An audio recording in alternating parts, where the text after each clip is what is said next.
Hi, everybody. We're live. As well, if you're watching, you can see that I'm in a nice cozy lounge set up. I'm at Alpinistas store off Mount Rose Highway. This is like, I don't know if you guys have listened for a while, you probably know I'm definitely a gear nerd, and I love a well merchandised store and somewhere with a couch. This is like my dream place, just hanging out in a store, looking at all the fun new gear. And I mean, Alpinistas is also women focused and owned. So all the gear here is for the ladies. And I'm sitting here with Joanne, the founder of Alpinistas. I'm stoked. I had been following Alpinistas for a while. Again, if you guys have been listening, you know, I did some work with Alpinistas, partnered with them on some events. And before that, because I was following what Joanne's been doing with Alpinistas, and I love it. I mean, they started online. I mean, I'll let her tell that story, but it was so cool to see this place, this brick and mortar, come to life, because you can see Mount Rose from out the window here, and it just gives me the vibes. So I love it so much. Normally, my first question to people is, where are you in the world as we record? But I don't have to ask you that. You're here. You're right here.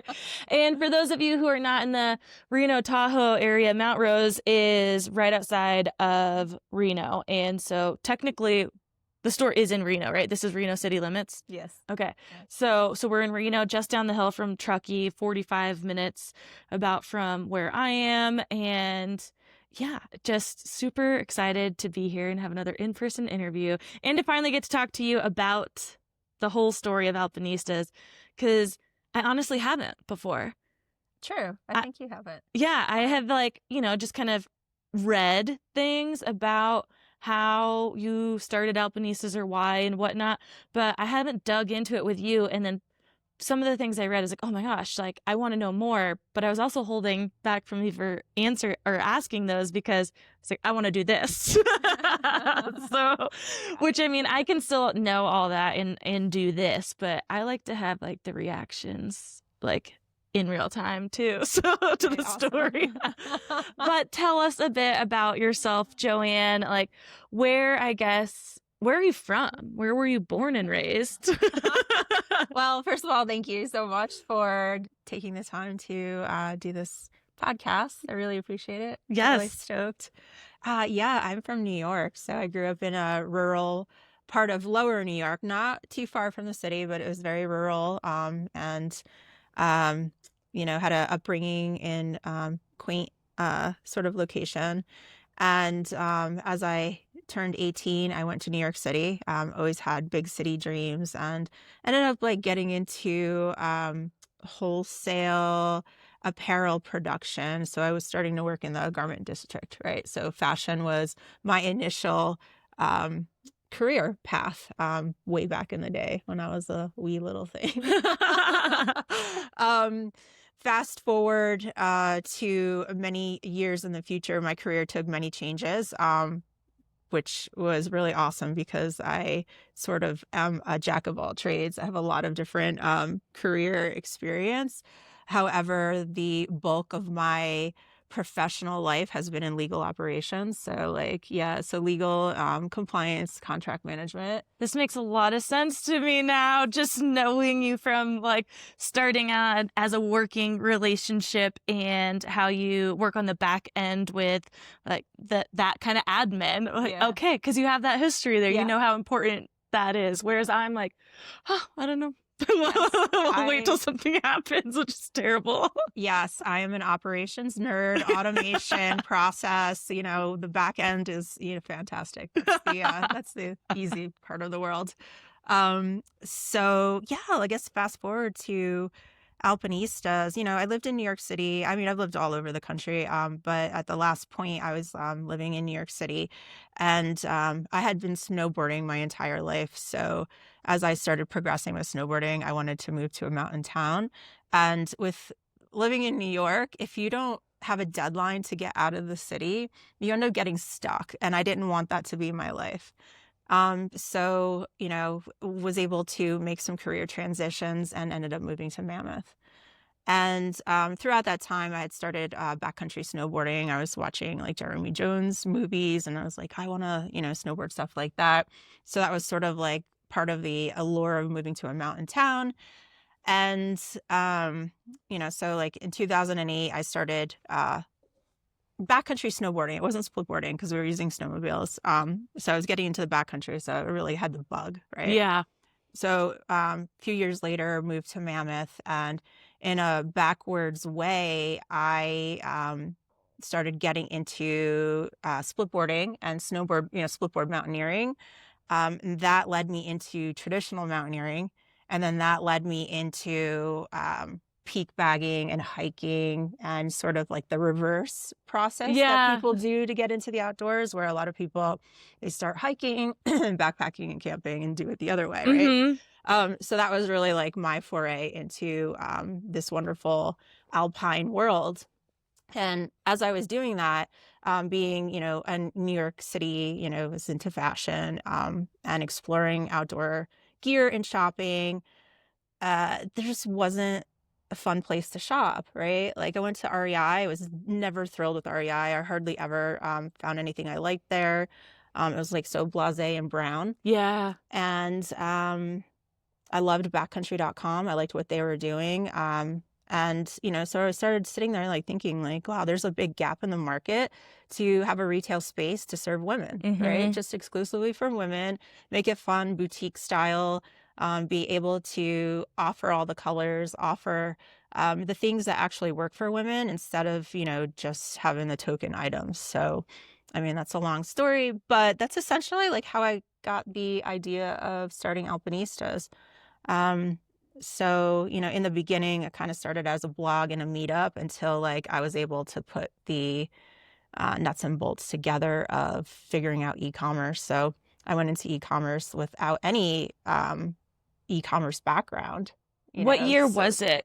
2020. Okay, because I'm just like thinking in my head of like what e-commerce even, looked like. It's evolved obviously so much. So an idea of like even just since then, because of I feel like COVID really it has changed so much because so many more people who weren't online realized they needed to in 2020 because it was like, what do we do if we can't have our doors open? So yeah, even just in the 5 years, it seems like it's changed a lot, but. Yeah. And I think COVID was actually beneficial for us being able to start an e-commerce business, because traditionally a lot of brands would require you have a brick and mortar store first. And so I think there was that acceptance opened the door for that. Plus what we were doing was really obviously revolutionary, surprisingly enough. We're the only women's outdoor retailer that is focused on really that athlete, the technical element. Of course, we have a lot of lifestyle, which is really important and fun. But Alpinistas is really about the women that want to try and they want to get out there. You don't have to be an expert or an elitist, but, it's for women that want to get out there and try these things and do these things, right? So trying to lower the barrier of entry in that respect. And then in tandem, we started Alpinistas Adventures, which was based more on stories and experiences that I heard from women who were trying to learn these outdoor sports through traditional guide companies. And a lot of horror stories, unfortunately. Really sad to hear bad stuff, Yeah. even with meetups that were trying to empower and mentor those new to mountaineering. Some pretty bad stories about mentors leaving women overnight. One was left overnight in a couloir in the Eastern Sierra. What? Yeah. So thankfully. Oh my God. Oh yeah. Like this is like, yeah. That's crazy. And like as a human, just as a human. Exactly. Like who could. Yeah. And first of all, your job as a guide, the number one thing is safety. Well, this was a mentorship sort of program. So this wasn't a guide company, but it was an outdoor club. And since it was all volunteers, of course they should have been vetted, and I'm sure they were. However, they didn't have, I don't know, just the human decency. Yeah. Where we're going with this, right? Yeah, exactly. Be a human. Don't leave people behind. And especially, when you're thinking about it being in some kind of group mentorship, it's like, what was going through that person's mind, like tough love, tough learning, like, well, yeah, this is what's going to happen if you can't make it out, like, so here you go, or just literally dumb. Being dumb, not knowing, not realizing. I mean, Yeah. that's just an insane story, and I could see how, I mean, for that person could just like really change the trajectory of their life. They were doing that for mentorship, and Mhm. that happens. Like, they may never want to go back again, or even do it for recreation from that. Like, it could be very traumatizing. Yeah. Yeah. And thankfully, it was a very calm early spring night in the Eastern Sierra, which, you know, not often like that. So, Yeah. really disappointed. She reached out to me. I was like, "What should I do?" And I kind of helped her with the leadership of that organization. Nothing really happened.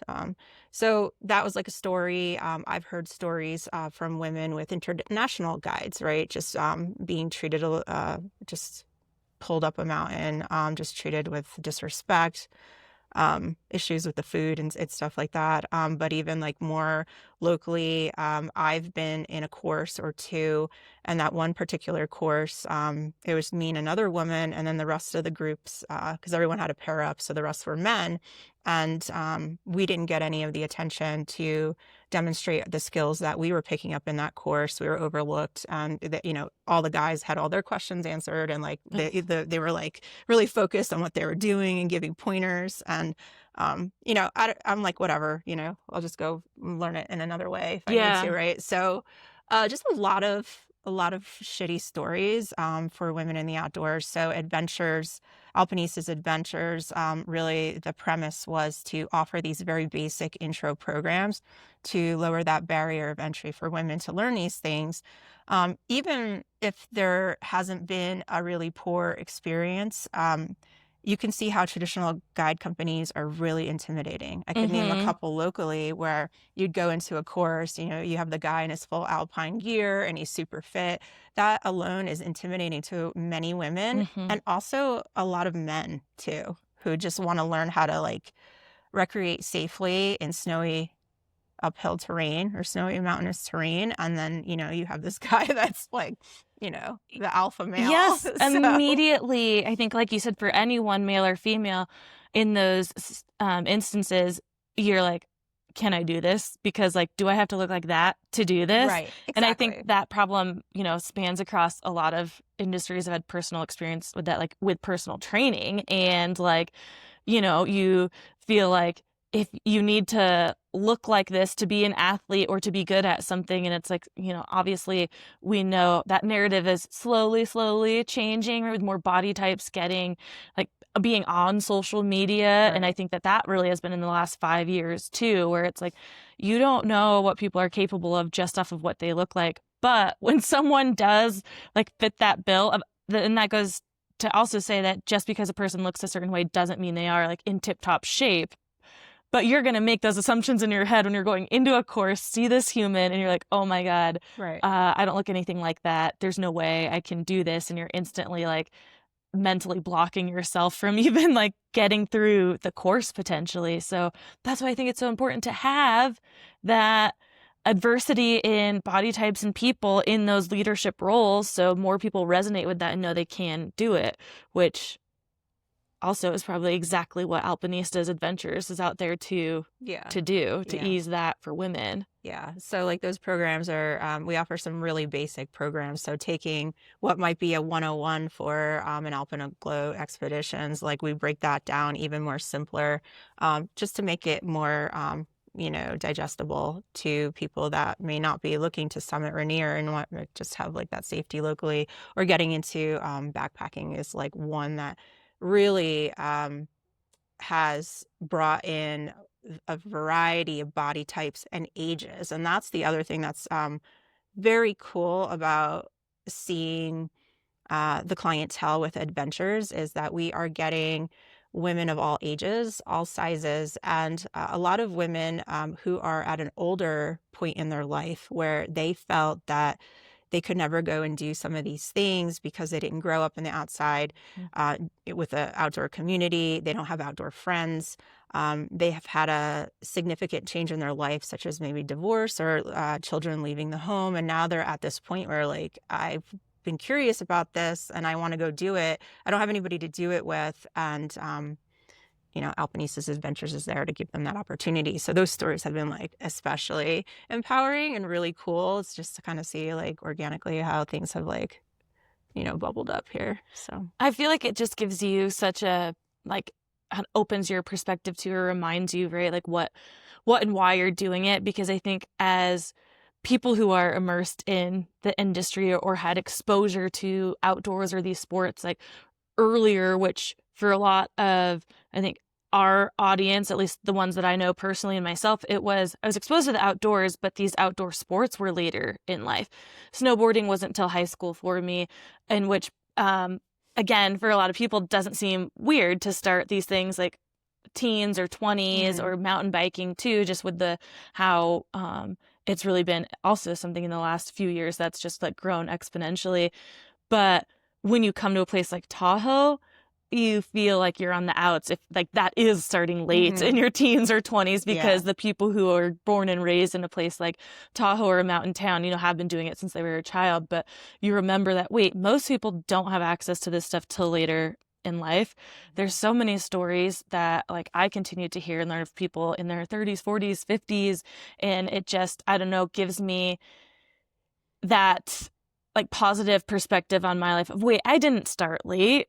Sometimes you start to think that you did, and what if I would have started earlier, blah, blah, blah, kind of the not poor me attitude, but just wondering, right? And then you hear these stories and you're like, hold on, I actually was so lucky to get it when I did, because there's people who still don't have access or started even later. So what am I like, worried about or being like bummed out about? So it's always a friend of mine who was a guide, like very simple, basic snowshoe tourist in Tahoe. She was is much better at being that positive light kind of person than I am. But even she would always say, like, oh, it's so amazing because we go on just these tours that are literally like a 15-minute like walk out somewhere, and these people are like, oh my God, I've never done anything like this, and this is so beautiful. And it's like, you need that to remind yourself, like, what you actually have the access to, or whatnot. And so it's cool to be in the position to like give that to other people, to remind yourself. True. Yeah. And that's I still can't get over the stories of like of what you've personally heard for people in the guiding, or trying to get some leadership in the situations women have been in. I mean, it is, as much of it as it's not surprising, because I think as women we get that, but it still is like, what the fuck, and it's still happening is the thing. There's obviously been so much growth for women in the outdoors and in these spaces, because there's a lot of organizations coming up who are women focused, whether that's like just groups like Dames of Dirt, the mountain bike group locally here in Reno, Tahoe. There's a bunch of different mountain bike groups in Tahoe. There's a bunch of like ski groups that are just the meetup things. They're popping up everywhere, and it's super cool and awesome. But even with all that, there's it, like, as you get into the more career path or the higher level, it still narrows with how many opportunities there are, and people still getting shut out, especially depending where you live. Yeah. Like I think we live in a place where it is more of abundance, but there's still places in the country and world, obviously, that have these judgments on women and what they should be doing much more than other places. So again, it's just like, you get in your bubble and you're like, yes, things are going great. We're out there doing the thing. And yes, we are, but there's still like the fight to fight, I guess. Right. Yeah. But it's just so amazing, like, to see places exist. And that's why even just being in the store, I just like love walking in here all the time, because it doesn't exist still, like all women's like in-person store that tailors to the technical woman. There's plenty of lifestyle, fashion, apparel stores, and people who offer gear, but not many that tailor on the very technical side of things. Like in the corner over here, we have, ice axes, shovels, and all of that stuff too, that are reminding women that, like, no, like get out there. I just feel like having that hardware there and speaking directly to them automatically puts that idea in their head, right? And just like what we talked about, when you see someone who maybe doesn't look like you and you're like, that is intimidating. Well, the opposite's true when you see that person who you see yourself in that role is like so much, you're like, I can do this, and so much more positive. And having these spaces does that and allows that. And like, we need more Alpinistas locations. But I love too that you mentioned, kind of backcountry coming to mind and what they were doing, because that is how I explained Alpinistas for a long time to people when they're like, what is it? I'm like, well, it's essentially like a backcountry.com, but like for women, and all the gear is curated for women. So you have the big brands, but you carry their women's stuff, but you're still, relatively small enough in the fact that you are the one deciding what you're going to bring in. So it's not just like, it's the quality women's stuff. Like, it's not just like, oh, this pink shirt from whoever random. It's like, no, I brought this woman's side of the brand in because I know that it like does what it says it's going to do, that it can be functional and fit. So it's very thoughtfully curated and not just like pulling in all the women's stuff from any outdoor brand. Yeah. And with your experience in New York, like in the beginning, starting in the apparel and garment world, what kind of stuff were you doing there that you feel has translated, or I mean, I guess through some of your other roles too, that has translated into Alpinistas? Because coming into the outdoor industry and being an e-commerce shop, like, did you have buying experience? Like, how'd you know where to even start and what to find? Did you just base it off of like, this is what I use and like, and let's try it? Yeah. So my start in the fashion industry was on the wholesale side. So they were manufacturers, and they were manufacturers of private labeled brands that sold to Walmart and Kmart and like that tier of retailers. So definitely not a lot to take from that era to e-commerce today. Potentially, if I do start to develop a private label brand, a DTC brand, then I'll kind of think about the things back then. I see. So no buying experience. Probably should bring on a buying consultant as we get bigger. Well, now you have it, obviously. You've been doing it for however many years. Like, you have the experience, and you're the one who merchandised this place. So it's you, like, you don't need that now you're the one. I mean, you'd be, I guess, hiring a buyer because you are moving. Yeah, exactly. Like, you've got other things to deal with, more admin, but you're going to be basically like training that person on how to buy for your store, because now you know your audience and have something to go off of instead of just guessing. Yeah. In the beginning, it was a lot of guessing. It was one, seeing what brands wanted to partner with us. Right away, had some large brands partner with us and support us, no questions asked. And that was really reassuring.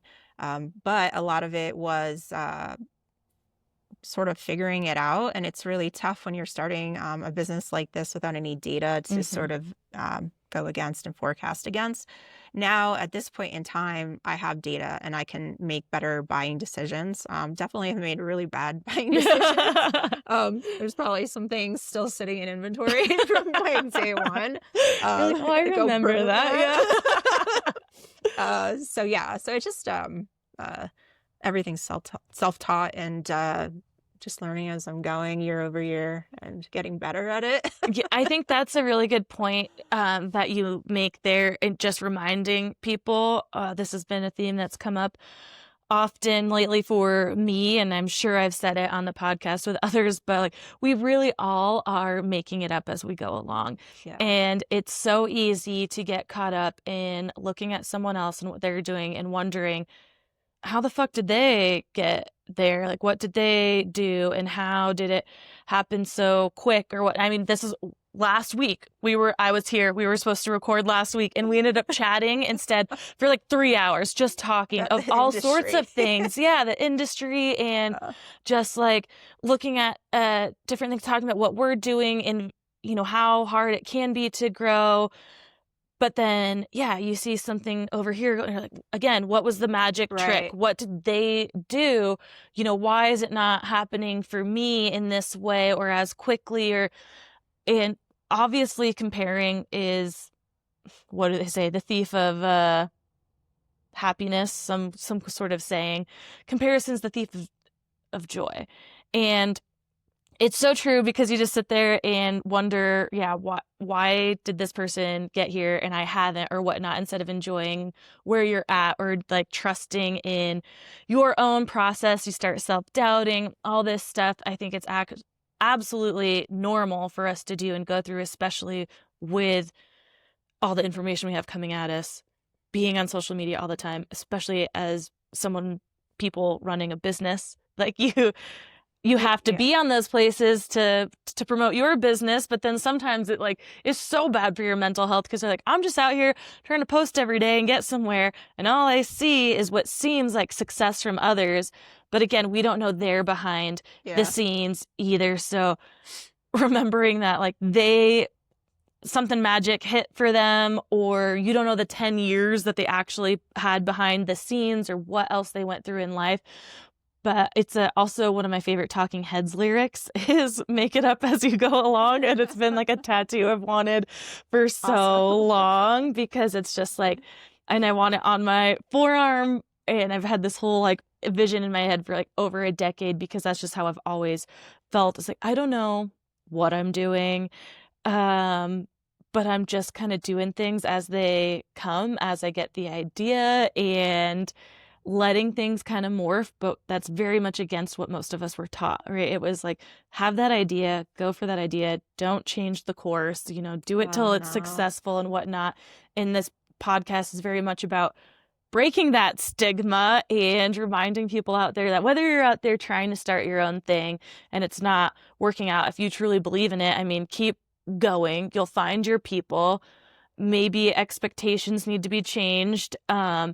But also, if you are stuck in doing something that you just because you think you should be, like, well, it is absolutely okay to stop doing that and try something new. Yeah, like, because no one fucking knows what they're doing. You know, I think about this a lot with parenting and things too, where people with their first kids seem to be very like they have, you know, they're all so prepared, right? And just do so much more in that second or third kid or whatever comes along, and you often see the third kid just kind of trailing along, like in who knows what, maybe doesn't have shoes, mismatch, whatever, right? And you're like, oh no, like looking for some receipt paper on the ground for like to wipe up a face or something like that, right? Whereas with the first child, you had everything in the kitchen sink to go out to the park or whatnot. And it's like, so even that parent, with that second and third kid, they have experience, but there's still, everything's different. They're making things up for that new experience. Nothing's ever the same. So it is all just, let's see how this goes, I think, for anybody and anything. Yeah, I think that's really the crux of it, right? It's just, we'll see what happens. We're going to try, because I always looked at it as, if I didn't get started and try, I would be X amount of years older and regret that I didn't start sooner. So it's one of my words of wisdom to anyone that has entrepreneurial ideas. You just got to get started and try. Yep. And, you know, you just figure it out as you go. Mm-hmm. And I think the whole process and the learning is what's so fun about it for me, right? We're just like, oh, I figured that out. Okay, now what's the next layer? Yeah. It's like a reverse onion for me, right? Yeah. You start, and then there's a layer, and then you learn a little bit more. There's another layer, and then another layer, and another layer. And just meaning like your skill set. Yeah. You know, like when I was first doing meta ads, well, it was Facebook back then, Facebook ads, like how terrible they were. And now, like, you know, you learn and you get better. Mm-hmm. And it's just like, it's pretty cool to see where you've come. Yeah. Like just these different little categories of running a business. And like you said, when you started, you had no data. Right. And so No. that's the catch-22 of things. You have to start to get the data to learn more, but that can be very scary for people to start with nothing. And I think that's true even just for hobbies, right? Like you're going to say, I want to line dancing. Okay. We were just talking about line dancing. Yeah. It can be the silliest thing. And it's been like, okay, it's been a while now that no I've been idea. saying. Because I saw that one up in Truckee and I was like, oh, I don't know anybody in Truckee that wants to line dance. And Oh, hell yes. Yes, absolutely. I've got these little booties like that I never get to wear anywhere. So I'm like, I'm going to start line dancing just so I can wear my favorite like shoes that I can't just walk around in. Right. But like it can be something, so little and silly that it's like, why am I putting this off? It's just going to be another year where I'm still saying like, I should do this. And for something like that, like a little hobby fun thing that you go out and do once a month just to bring that, again, like joy and fun back in life. Because I think a lot of us too, as women in certain stages of life, you get in your routines and habits and you're like, well, I'm honestly, especially in the winter, in the evenings, where you're like, well, what do I do? I feel like I don't do anything. I work, I go coach wrestling, whatever. And, hopefully get out in the day when the snow's here and do something fun. But a lot of times too, because my snowmobile like group of people is mostly Andrew and his friends. I've got like a couple other gals I know, but because it's so small, the odds of us getting out together are very slim. And the odds of us just getting out on our own are even slimmer because of transportation or comfortability with these machines out there and not having, more knowledgeable people. It's hard. If you go out with if I go out with like one other gal who is about the same level as me, it's like, well, what if someone really gets stuck, like, right. Does the other one get stuck coming to get you? There's just so many variables with that it's like, I don't mind going out with the guys at all, but I still want more women and friends to go out with of my own. But that being said, it's like, what else do I do with other people? And same thing with mountain biking, schedules and getting out in the summer can be so hard that I end up going out like alone all the time. But it's like, oh, well, going and line dancing is it once a month with like your group of gals. And I think when this could just be made up in my head because I don't live in like a big city anymore, but it's like, it was a lot easier, I feel like, to maybe it was just being younger too. Like, let's go girls' night, happy hour or something. Right. But that's not what I really want to do all the time. I don't want to spend money on expensive ass cocktails. I'm not getting $1.50 Wells anymore. So like that doesn't exist anywhere, I don't think, or $5 pitchers of margaritas. So that's a thing too. But yeah, just like, I don't know, whatever it is that you're thinking about starting, whether it's business wise or a new hobby of any kind, just like go do it, and either go do it by yourself, show up alone, and maybe you'll find someone there or find that one other person or talk about it. Just say it into the universe. And that's what happened, right? You just happened to say it. And it was like, what a coincidence that I also have been wanting to do that. So I think really saying things out loud, and that will bring the people or the things to you as well. So that's very woo-woo, but like I can get very woo-woo. No, I think it's sort of something I've actually started doing where, I've been so busy with being starting 2 businesses, not one, right? Yeah. For the last number of years that I've finally made it a priority to have a balance and stop putting things off.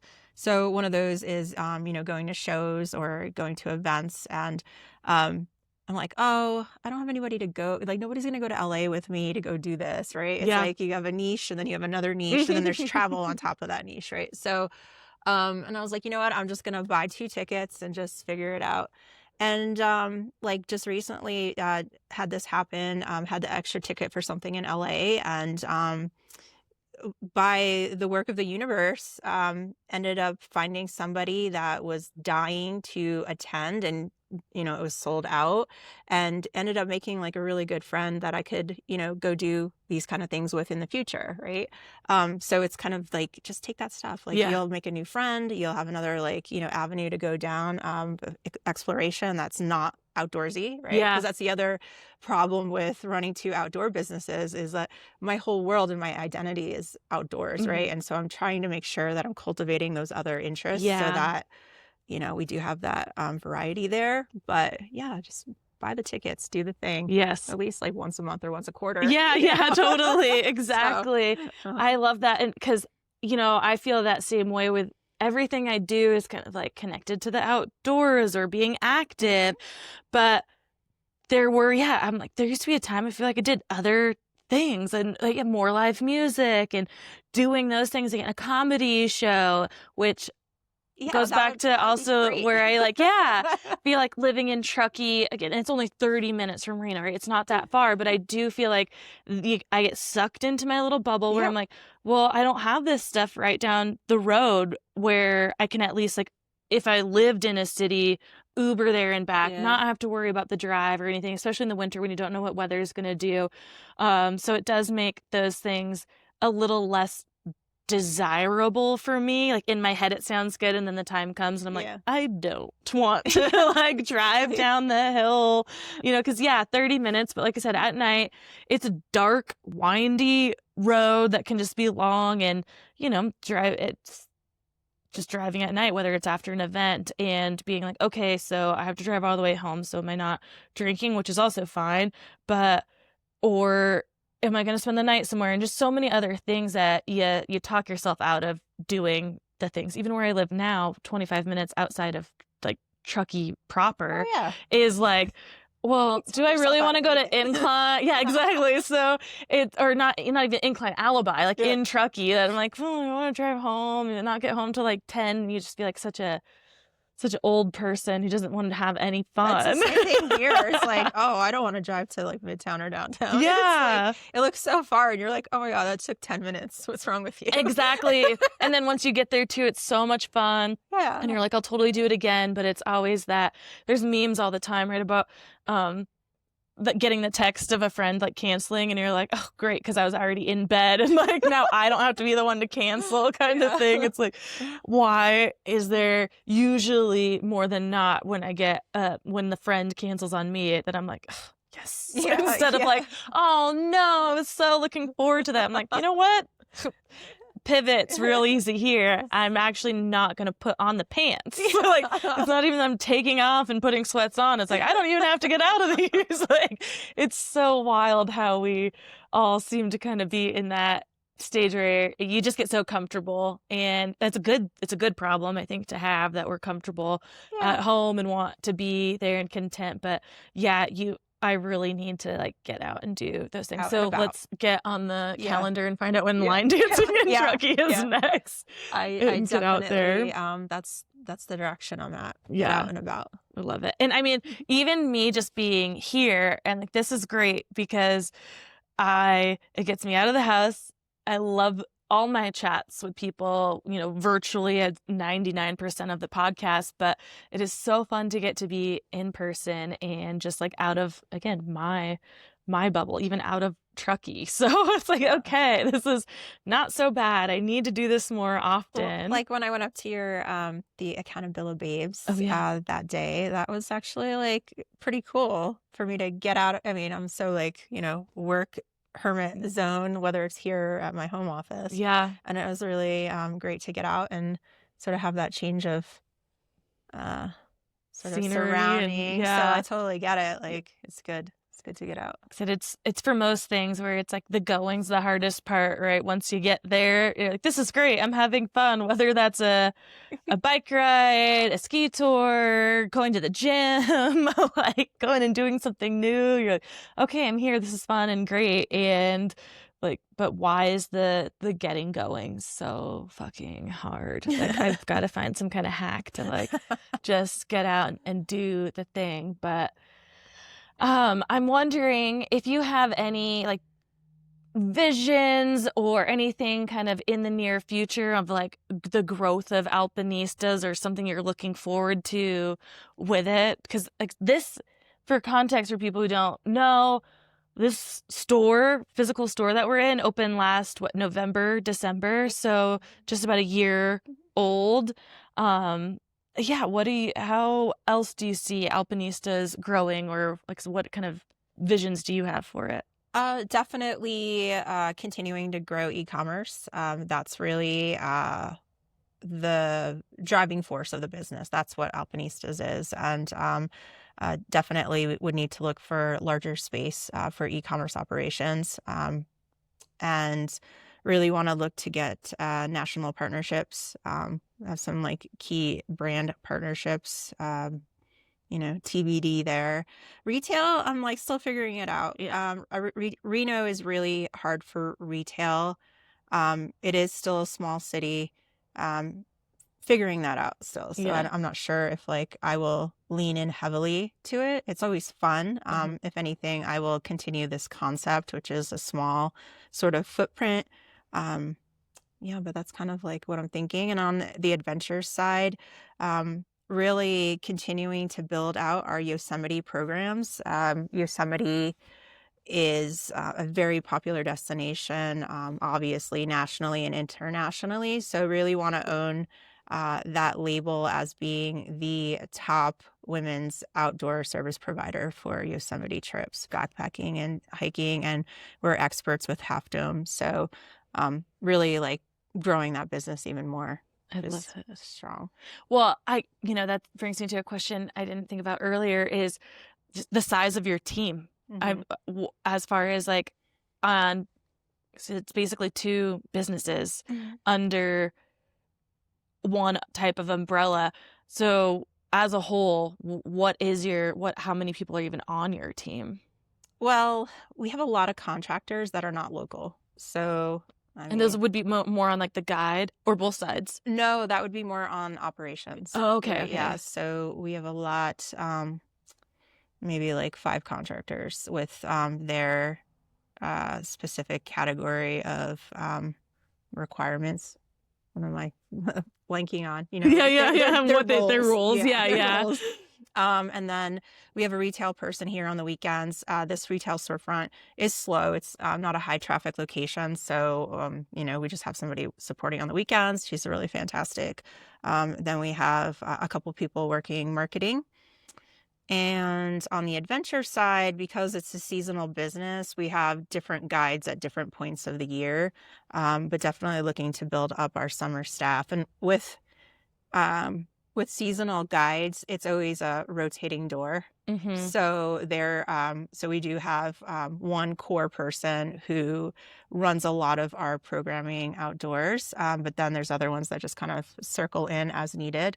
But I would really like to build that team out a little bit more fulsome to have just more coverage, there instead of like this revolving door. I'd Right. rather have a team that I can give more work to Mm-hmm. and less people than this whole patch job of Yeah. contractors in the outdoors. It gets really challenging. Well, then I'm sure too, just having to kind of retrain people or train new people all the time to like understand the mission or the Absolutely. voice or the messaging and all that, which I mean, I think it personally pretty easy to understand, right? But some people don't Well, totally get it all. it's more like if they are working multiple jobs, then they sort of I don't want to say forget, but then they don't have, Priority. Alpinistas as like, our brand expectation and delivery of customer service expectations like on the forefront of their mind. Mm-hmm. And that customer experience with adventures is extremely important.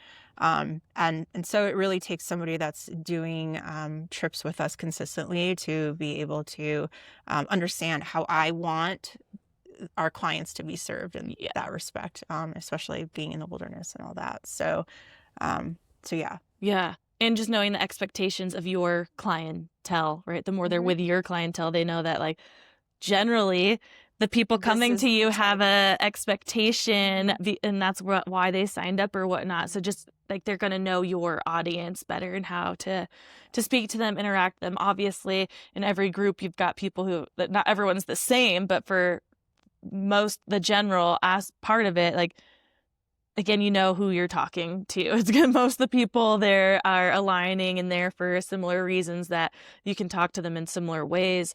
If someone out there wanted to find an Alpinistas Adventure, where are they? I know you do international trips, but are the other ones mostly local into the California region? And is that where you meant you want to grow like nationally too, is like expand adventures into other parts? I don't know about adventures right now, because I have two businesses. Hmm. I'm stretched bandwidth wise. Hmm. So with adventures, I actually would be looking to bring on a GM to help grow that business. And if it does make sense, there are some key places in the US that I would expand adventures to, offering trips. But primarily, there's still room to grow in Yosemite. Hmm. We have a pretty strong business in Yosemite. However, like I want to do more. So co-ed trips, trying to appeal to more international travelers coming here, in that respect. Yeah, awesome. Yeah.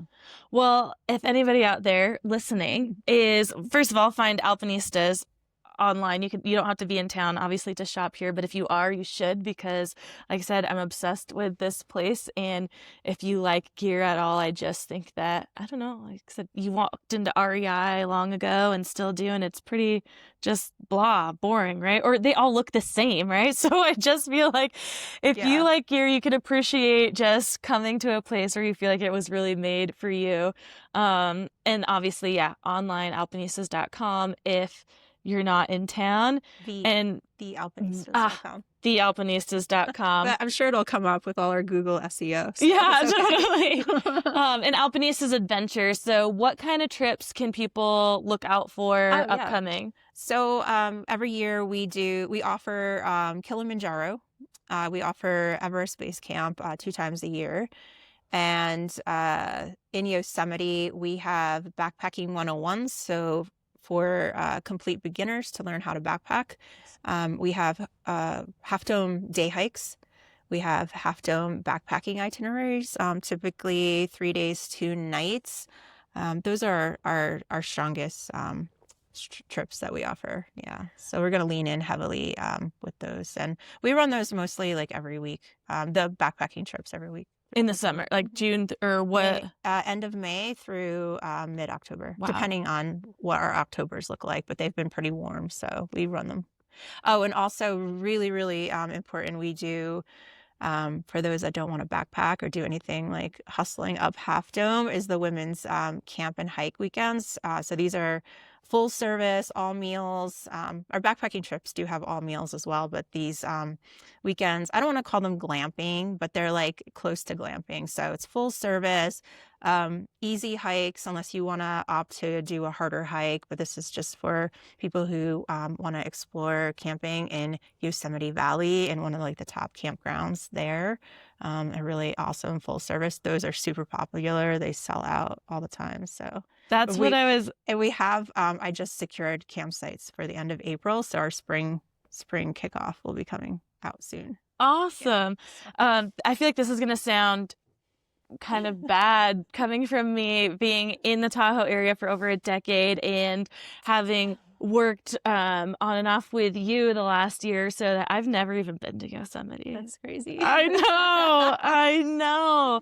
It's like every spring and fall, I think about it, whatever, and then don't make it. And then it's, yeah, you get into the, oh my God, it's so crazy busy there. But that's also what I was going to say, is like such a good way to get in there at Yosemite is like doing a trip, because is it a lottery in general to go as a solo human, or it's just very hard to get campsites? So one, it's nearly impossible to get campsites. We compete with everyone else. So all businesses have to compete the same way, unless you're somehow in with Aramark. So we won't talk about Aramark, and this we'll save that for another time. And for backcountry, so for overnights, wilderness permits, yes, you also have to submit to the lottery. You need reservations. Probably they'll be doing that this year. So when you book with Alpinistas Adventures, you don't need a reservation to get into the park. You don't need additional permits because we have all the permits. You do have to pay the entrance fee to get into the park. We can't manage that. However, everything else. So we essentially facilitate your experience in Yosemite. And also we do offer private hiking tours and snowshoe tours. Especially fun in the winter season is the giant redwoods up there in Tuolumne Grove. And so if you even book a private day hike, we help facilitate your entrance into the park, so you don't have to like do any special reservations or permits. That's awesome. That's a great way for anyone who either doesn't know how to navigate that stuff or it has no capacity to like do it. You're like, I just want to go. How the hell can I just go? I can do this. So if Yosemite is on your list, definitely check out Alpinistas Adventures. And like, I need to do that personally as well. So talking to myself as well as you out there. In the spring, I just you should definitely go in the spring, because that's when all the waterfalls, yes, are like popping. Even when there's like not a waterfall, there's a waterfall. That's you know what I mean? It's just all. I really, really, really want to awesome. go in the spring, and then it just usually happens that in the fall, I feel like I have more time or something, but I really don't. But that's just when I actually think about it, and I'm like, oh, but no, I would rather wait and go in the spring, as if I can't just try to do both, But the spring is when I really, really want to go and see all the waterfalls. What's that Firefall? I believe that's February. I think we're gonna try to put something together for that, but I have to go work on it. Yeah. So, it's with the Black Friday and the Christmas sales, like I'm so like focused on the store, but like soon I'll be trying to put something out for Firefall, and that's like an amazing experience for people to get into the park and hopefully catch the lighting of that. So yeah, look that up if you guys haven't heard of that or seen that, the Firefall in Yosemite. I've just seen amazing photos. I'm like, when do I I want to be there?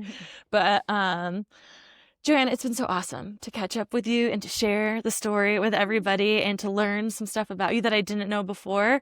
And I think that, I feel like I'd talk to you anytime, and we could definitely do plenty more episodes talking about who knows what, maybe just next time sharing our line dancing experience. Gosh. But I feel like we could go into so many different rabbit holes on different topics and women in the outdoors and things. So it was great to kind of cover some bases here, though, and I hope to have you back again and share more with the good people out there listening. So remember, guys, go check out thealpinistas.com and alpinistasadventures.com. Follow along on Instagram. Instagram's just Alpinistas. Yeah. And Alpinistas Adventures. So give them a follow, check things out. And, of course, as we always say, shop women-led, shop women-owned. So Alpinistas will set you up with some great stuff to get out and great adventures, too, if you need some assistance there, or just, again, want to take something off your plate and go do something without all the legwork of booking things yourself, or meet new people, right? That's a great way to get connected with new people. If you don't have that friend who can go do something with you, go do that solo trip, do a group trip where you meet new people and can hopefully create friendships that go on and continue into elsewhere. But we will chat with you guys all next week. Bye. Thanks, Karen. Yes, you're welcome.